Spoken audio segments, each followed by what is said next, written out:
Europe 1, la France bouge. La pépite.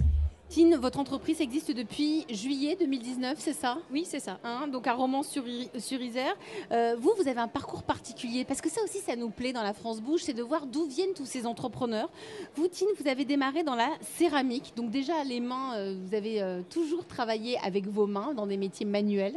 Tout à fait. On partait d'une matière brute pour en faire un produit fini. Ouais, donc vous avez obtenu un brevet des métiers d'art, un CAP décoratrice sur céramique, un CAP carreleur mosaïste, et vous avez travaillé 10 ans dans cette profession. C'était bien? C'était sympa. J'étais entourée d'hommes sur les chantiers. On parle vraiment du carrelage à poser, faïence. Vous étiez carreleuse, on peut dire ça comme ça. J'étais carreleuse quelques années avant de faire une reconversion dans le cuir il y a une quinzaine d'années. C'est ça. Il y a souvent des parcours de vie comme ça, des reconversions professionnelles. Vous avez eu un accident sur un chantier.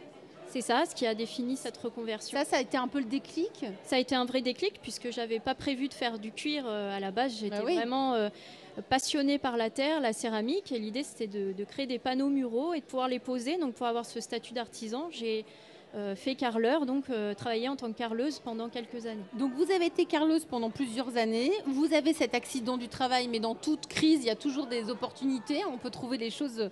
Qu'est-ce qu'on pourrait faire de ses mains? Donc, vous vous êtes reconvertie. Et là, vous avez donc appris cet autre métier, le métier du cuir. C'était en 2012. C'est tout à fait ça. J'ai découvert le métier de par une amie qui travaillait chez Hermès dans les ateliers de fabrication. Ça m'a interpellée, j'ai eu envie d'en savoir plus. Et puis quelques mois plus tard, est-ce que c'est le destin ou pas, On provoque un peu le destin. Peut-être. J'ai une entreprise d'une grande marque de luxe donc dans la Drôme qui recherchait... C'était Louis Vuitton, on peut le dire. On peut dire, c'était Louis Vuitton. Donc recherchait donc des piqueuses et il y avait une formation en interne. Donc là, vous y allez, vous entrez au bureau d'études. Alors, pas tout de suite. Ouais, j'ai une formation de piqueuse. Donc voilà, j'ai travaillé sur ligne de fabrication pendant quelques années. Et puis, j'ai intégré le bureau d'études où j'ai travaillé dans la conception pendant conception Indus de la maroquinerie pendant 5 ans. Et ce qui nous a plu, c'est que vous avez décidé de monter votre boîte en parallèle, c'est-à-dire tout en restant dans votre atelier, en travaillant pour l'entreprise de sous-traitante, vous avez développé Nodies. C'est ça, tout à fait. Eh bien, vous allez nous dire ce que c'est maintenant. Ça marche. Allez, le pitch, c'est parti, on vous écoute. Donc Nodies, ce sont des produits sacs et accessoires haut de gamme, fabriqués en France, dans notre atelier à Romans-sur-Isère dans la Drôme. Tous nos produits sont certifiés Origine France Garantie. Et nous sommes l'une des seules marques aujourd'hui, marque donc de maroquinerie française, à calculer l'empreinte carbone de ces produits, et ce, dès la conception. Pour ma part, j'ai donc travaillé 10 ans dans la maroquinerie de luxe, où j'ai appris son savoir-faire, ses codes et son exigence, mais également pris conscience des moins bons côtés de l'industrie et de ses dérives. Suite à cela, donc, j'ai créé Nodies en juillet 2019. Donc avec la volonté, bien évidemment, de changer le sens de la mode et de rendre l'élégance abordable et responsable, tout en mettant ce fameux savoir-faire au profit d'un mouvement plus juste et plus local. Merci pour votre pitch, Tine Collard. Donc vous êtes la fondatrice de Nodies, N-O-D-I-E'-S, ça veut dire quoi? Alors Nodie en latin, c'est nouer, le nœud. En fait, la première pièce que j'ai créée, c'est un nœud pape. C'est un peu l'emblème de la marque. On est loin du sac. Tout est venu après par la suite. On a développé toute la gamme d'accessoires, ceintures, portefeuilles et sacs, bien évidemment. Et toutes les peaux, c'est ce qu'on appelle des cuirs upcyclés. Donc ça vient de Saint-Étienne, je crois, de Rennes. Ils viennent d'où ces cuirs que vous avez apportés là? Donc ce qu'on appelle l'upcycling, c'est bien évidemment d'utiliser l'existant pour créer le nouveau. Donc on part de l'eau dormant ou même vouée à la destruction de grandes tanneries de luxe ou de marques de luxe.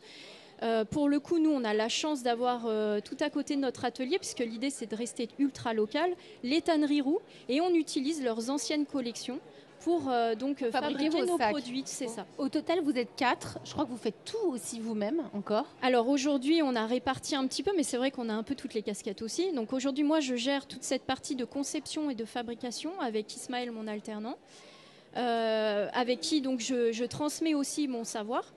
Et les valeurs, et puis de l'entreprise. Et puis après, vous avez Thibaut qui va gérer toute la partie digitale avec le site internet, et Alexandre, la partie marketing.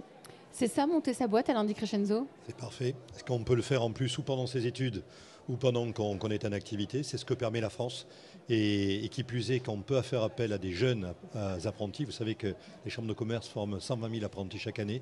Donc c'est génial, c'est de la jeunesse, c'est de la dynamique. Mais ça me rappelle un peu ma jeunesse aussi. Bah oui. C'était hier. C'était hier, évidemment, lundi Crescenzo. Quels sont vos besoins aujourd'hui, Tine Collard, pour Nodis? Vous en avez plusieurs, puisque même si elle existe depuis juin 2019, vous avez quand même besoin de finances, parce que vous avez besoin d'argent. Vous avez besoin de combien aujourd'hui?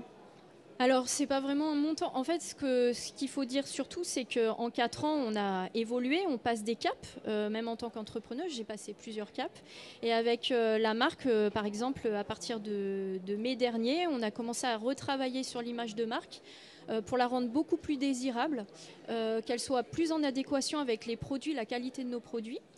Et donc, on a aussi mis en place une stratégie marketing de manière à être beaucoup plus visible. On a une belle base et aujourd'hui, bien évidemment, on va commencer à rechercher des financements pour accélérer. Vous êtes rentable aujourd'hui? On est rentable. Ah, donc ça, c'est une bonne nouvelle. Quel chiffre d'affaires?